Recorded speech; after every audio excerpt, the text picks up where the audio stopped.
Ever wondered, how can I make a really delicious festive cocktail or mocktail? I got some ideas for you.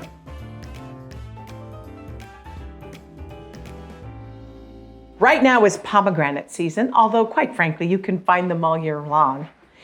This pomegranate has been around for a little while.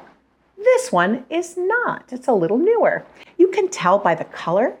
This is starting to lose a little bit of that beautiful lush redness.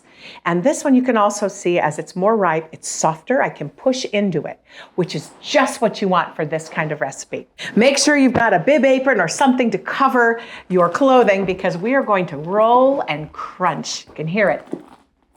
Oh, that's so satisfying. I also do this technique for citrus, although I don't push quite so deeply on that.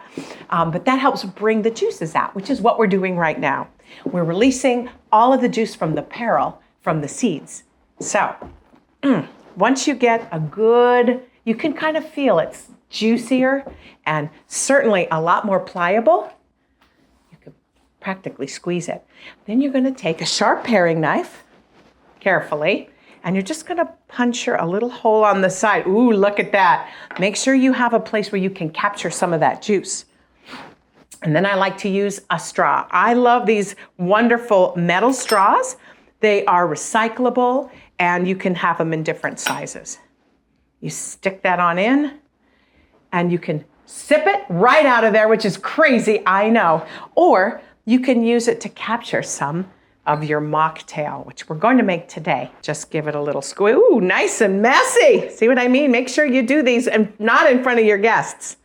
You're gonna drop probably about the contents of a quarter of your pomegranate. I'm gonna drop in a couple of these beautiful perils, which are the inside, the nice juicy bits and pieces for a garnish. And then I'm gonna add in some sparkling water.